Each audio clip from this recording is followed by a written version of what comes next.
What really helped me in becoming a low performer to a top performer was knowing the product inside and out. So I think if you really know the product you're selling, you'll approach each customer from a unique perspective. It means that you'll be able to tackle the specific problem that they want to solve rather than trying to sell to everyone with the same approach. That's Maddie Hopkins, the highest performing UK SDR at Cognism. She was SDR of the quarter for Q1 and Q2 this year and currently at 160% versus target. Since joining Cognism in September 2022, she created 1.8 million in pipeline and created 960K in Q1 alone. But the thing is, Maddie started out as the lowest performing SDR at Cognism, and this is her first SDR role, and yet she became the top performer. In this episode, we're going to dissect Maddie's rise, the process to go from being at the bottom to becoming the top performer, top SDR habits, strategy of multi-threading prospecting, and how to prospect on LinkedIn. So Maddie, when you were initially struggling, what were some of the common challenges you faced in the role? I remember when I first started and in my first week on the phone, I remember having a feeling of doubt and feeling like really anxious that I was never going to get the hang of cold calling and SDRing.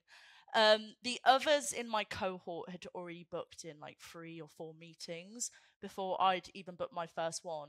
So the reason I mention that, it's important that even if you like innately have the ability to succeed in sales, when it's your first SDR roles, the results might not be like you expect them to be.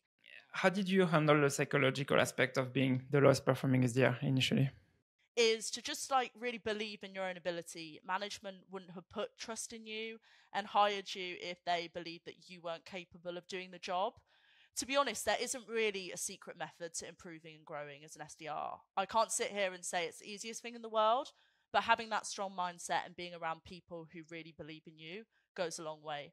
So with that strong mindset comes teaching yourself to not take the no's personally. So it's removing your ego away from the results and always remember that they're rejecting the product and not you as a person. And what was your process to overcome being the lowest performing SDR? In terms of like my general mindset, it was, as I mentioned, removing my ego away from the nose, not comparing to the other people that I mentioned that were booking those 3-4 meetings in when I hadn't booked my first one. In terms of my actual process in the day-to-day life of being an SDR, I think it's really important to prioritize your time management and put this first. So this was making sure that I was blocking out hours for cold calling, sending up those follow-up emails, taking time to populate my accounts each day. Organization is really, really important at the start. I've always struggled slightly with this, and I'm sure if any of my school teachers ever watch this, they'd probably laugh at me and organization being in the same sentence. But when I first joined Cognism, I really, really worked on this, and it helped me become a lot better. And I'd also say doing the scariest task first is really important when you first join as well. What I mean by this is, for me particularly, cold calls were what I most felt anxious about. So it's making sure that I was coming into the day prioritizing cold calling.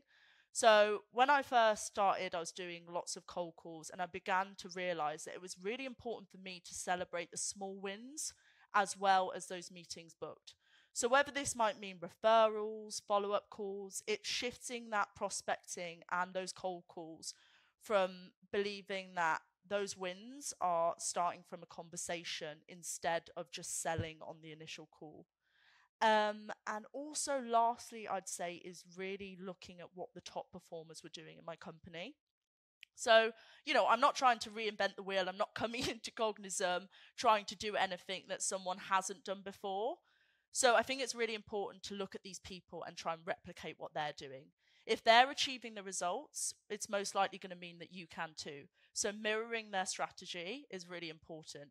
It's also important to note that when you get comfortable in the role in a few months down the line, you are able to pick up your own ways of working and tricks that maybe new SDRs in the company will also look up to you, and they'll begin to kind of implement that into their workflow as well. Yeah, the learning from the top performers, I think it's a really, really good advice, because yesterday I made a post on LinkedIn talking about you shouldn't compare to top performers, because I think it's two different things: learning from top performers and comparing yourself to top performers. Comparing yourself, it's can be really tricky because you can say you can see the result of the top performer and you are going to think what I'm doing wrong. You are going to be in this mindset of you are not doing the right things. But what you mentioned, learning from top SDRs, it's really the key point here. It's you are studying them, watching them, you are checking the word they're using on the phone and all of those things. Another thing you mentioned also, it's celebrate small wins. So how did you do that actually? What did you celebrate, for example? Going on a cold call, and I remember like it's really easy when you first start calling to get in the mindset of I need to book this meeting, like I'm going to ask these questions that I've got on my script and then I'm going to close like whatever happens. But I think it's as you get like when you begin to realize that actually referrals can lead to like this, one of the most powerful methods of like following up is a referral. So once you begin to celebrate that, it helps your confidence because you start to begin to shift from just being like purely sold on like I have to, put this person in for a meeting to okay, I'm gonna on this call, they might not be the right person and I know that they might not be the decision maker, but it'll be really powerful if they give me a referral because I'll be able to info gather from this particular sales manager, whoever it might be, and take that to the DM and relay that. Like it's more likely that they're going to come in for a meeting because I've relayed all the information to them. So for me, it was like really celebrating those small wins and those follow-up calls that helped build my confidence as an SDR. You shared with us your process to overcome being the lowest performing SDR. Now, can you share with us a specific moment or situation where you felt things started to shift towards a better performance? I think that this was probably towards the end of my second month. So I'd say after all those kind of like doing after what I've mentioned, replicating top performers, really focusing on what I felt most anxious about, which was cold calling. It was also investing personal time. So like watching demos on Gong, because what really helped me in becoming a low performer to a top performer was knowing the product inside and out. So I think if you really know the product you're selling, you'll approach each customer from a unique perspective. It means that you'll be able to tackle the specific problem that they want to solve rather than trying to sell to everyone with the same approach. And also that's like why it's so important learning early on, is because it also comes to help in enterprise and targeting these bigger accounts. You'll be on a phone and customers and prospects will have those questions that you just can't predict. And this is where product knowledge really comes into hand, as you'd never want to be on a call and someone asks you a question and you'll say, okay, let me just like ask someone in management and I'll come back to you. Because the time that you take to ask management and then potentially ring them back or send them an email, you might have lost their interest. Whereas if you're able to answer it directly on the phone, you might be able to put them in on the phone, and then that's the opportunity that's already happening. You mentioned that you are listening to Gong's call. Can you share some examples where you listen some specific calls and then you learn something? Could be, I don't know, a cold call you listen to from another top performer, or it was a demo from one of your AE? It wasn't only actually like listening to their calls, it was also listening to my own, because when you listen to your own, when you're really new, is that you start to realize like the bad habits you pick up. So for me, I don't know why I'd always say, I'd be like, it's kind of like this, or it's kind of like that, or it's kind of, and I remember I was always hearing that and it was really frustrating me. So I used to write just on a little like post-it note, stop saying kind of, stop saying like. That would help me to get out of bad habits very early on. But then what you mentioned about listening to AEs and SDRs, so this was something I do probably outside of work. So it sounds really sad, but on the tube or on any train or anywhere, instead of, I wasn't listening to Spotify, I was listening to Gong and like demos. But it would really, really help me, because the line of questioning is crucial to learn early on. So it's always hard to be told to do something instead of like listening and being able to replicate it. So for instance, AEs have a really good way of explaining to prospects GDPR compliance or different ways that what questions that we get asked being a data provider a lot. So I just copy and paste a transcript from Gong and use that in my own script, which was really helpful. And then with SDRs, it was different ways of opening a cold call that I could try out. So I might be listening to Brad's opener of a permission-based opener with the problems, or people like Charlie Bell and another colleague of mine, Toria, who would more go in with the information and say, I've spoken to XYZ, they tell me this, can you let me know if that's feedback that you've heard internally? So it's listening to different strategies and learning what would be the best one for me. On top of that, because here that's what you learned from listening to the call, so can you share some tips that Brad or Charlie or other mentors at Cognism shared with you and had an impact on your results? So I remember Brad actually was my first mentor. So it helped that me and Brad like clicked within 30 seconds of meeting. I remember instantly requesting him as a mentor to my manager at the time, Rachel. So Brad and me would have regular sessions where he'd review my calls, and then he would explain certain areas that I would particularly need improving with and would help me change my script and change the way that I was doing it to be better. And then also that, it would also be building lead lists together. So I was finding at the start the workflow quite hard to get my head around. So the mentors and people, the different SDRs really helped me understand our ICP. So who it was in that particular target and that account that I would need to be targeting. But also on top of that, it's really important to note that all the SDR managers in Cognism act as great mentors as well. So for instance, my manager now, Nusrat, was recently promoted after being an SDR. And she's taught me many like valuable skills, particularly in enterprise. It's really hard sometimes to go from commercial, where it's under 500 employees, it's very small accounts, to, for instance, now my biggest account is 400,000 employees. So it's a huge, huge jump. And Nusrat's really helped me in like key ways to map these huge accounts, which can be so daunting to start with. So learning how to populate it and be organized and stay on top of it, which has worked really well and helped me not only succeed in commercial, but also continue in enterprise really without feeling like it's going to go wrong. Yeah, and I agree with you.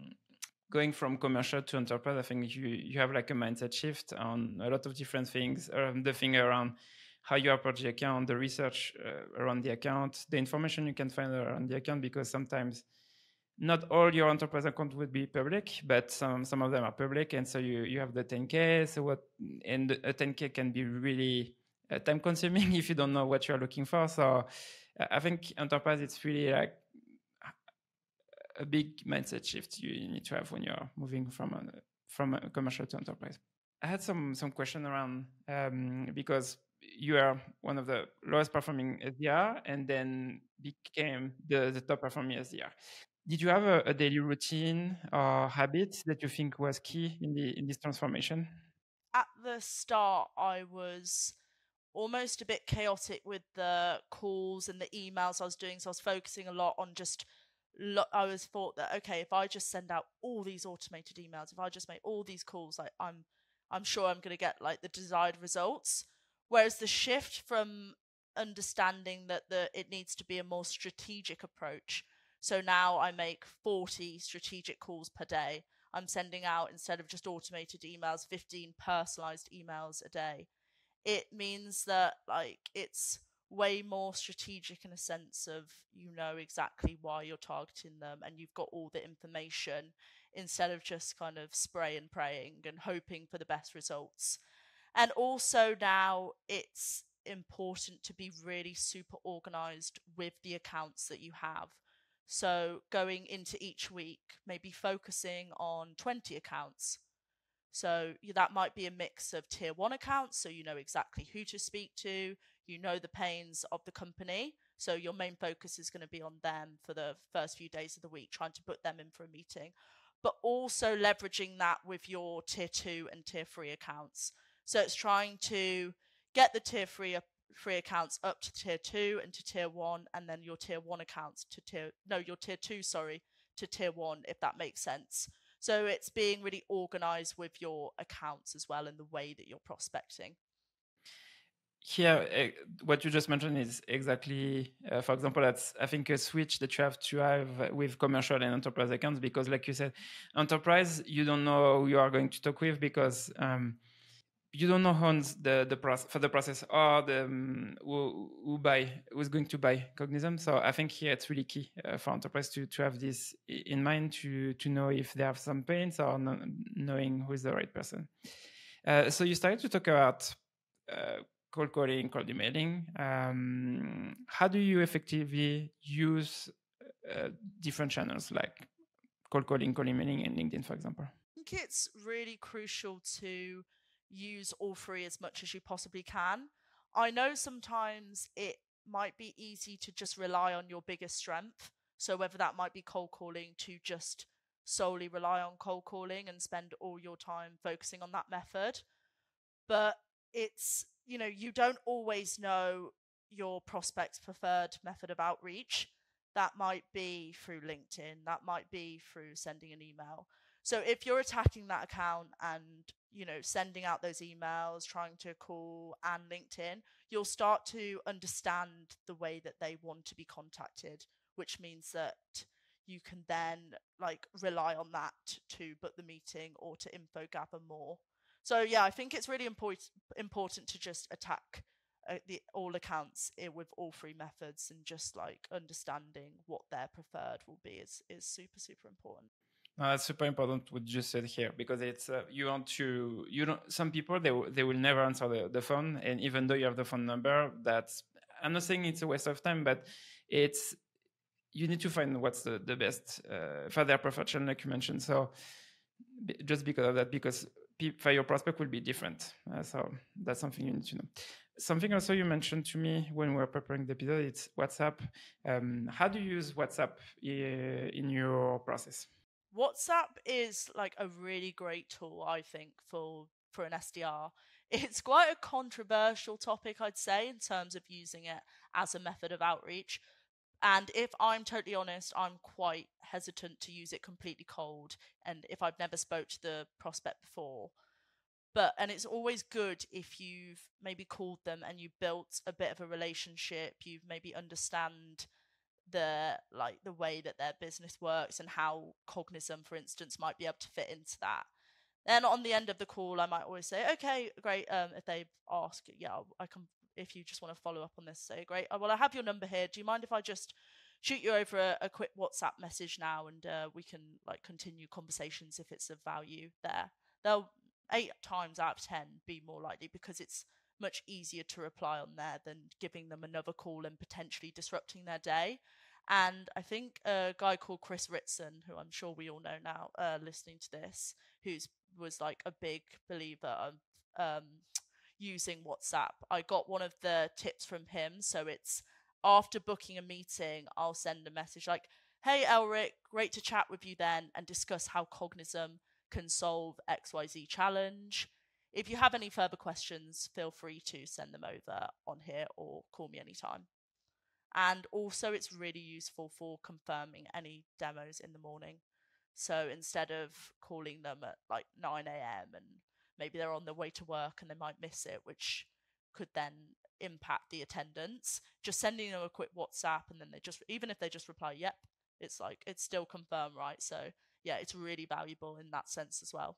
So you are talking also about LinkedIn a few times. So can you share your thought process behind your different approaches for commercial and enterprise accounts? Because also that's something you mentioned when we're preparing this, that you change your process when you are going after commercial accounts and then enterprise accounts. With commercial accounts, the prospect's pain is around the business's immediate needs or the individuals. So in commercial, I found it easier to go in completely cold and gather information through having that conversation. So that was then having the conversation and then becoming aware of the potential challenges that they might be facing as a business, and where Cognism could fit into that. But the way that it's changed now in the enterprise space is much of the pain is around the company's potential needs in the years to come. So it's all about that growth. And this means that it alters the way that you prospect the account, especially in like market conditions now. It's really important to note that it's super like crucial to have done your research and know exactly what the organization's pain points are before pitching the product. It means that also you're likely to stand out as an SDR. Like, it shows that you've done your work and you are aware, instead of just sending out these generic messages that are probably just going to be deleted in their inbox. Earlier you mentioned that you have like an account with 400,000 employees. How do you identify the individual contributor or the team you want to go after on this account? So with my process now with like huge enterprise accounts, I am a big believer of the bottom-up approach. So with the bottom-up approach, it means that I'm finding pain, especially with Cognism, the end user who I'll be speaking to is the end user of our potential competitor. So it's important to kind of have as much information from them before I go on to speak to a decision maker, because it creates a much more fruitful conversation with the manager, because they're aware I'm going to the manager and I'm aware of the issues, and they're like more likely to act with more urgency rather than just joining a call to compare Cognism against our competitor, which has really low conversion rates. So then by speaking to and building rapport with multiple people within an organization can lead me to get my like ultimate goal, which is the meeting booked. You also you never know in who actually might be a really good influencer to kind of put forward the product. You never know who might bring up your company or your product in a conversation. And then when you do go to that main person and that who holds all the budget and the decision maker, he or she might have a flicker of like recognition to the name, which is more likely to open the opportunity up. If you have an account with thousands of employees, do you go after employees who are active on LinkedIn, or do you have like a preference to after some specific individual contributor? When I'm on Cognism and I'm prospecting and looking at highlighting which ICs to go after, it's usually who have quite a big presence on LinkedIn. It's always super helpful if ever they post, like maybe they've posted about being an SDR or they've posted about being an AE, because then what I like to do is just send a quick message, maybe agreeing or adding my thoughts onto what they're posted about before actually asking them questions, which I'm doing to info gather. It helps, build rapport and build the trust in the relationship. I'd also say that when it's such a huge account, depending on, for us at Cognism, we're able to go target the EMEA space and also the US.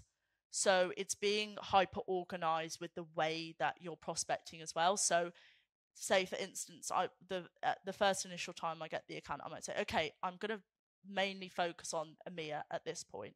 So I'm going to focus on EMEA and look at who's in sales ops, who's in marketing, like different, and create the persona that way. And then if I've got maybe like rejections or I haven't been able to build traction, okay, the next week I'll then focus on the US and I'll create a lead list for the US as well.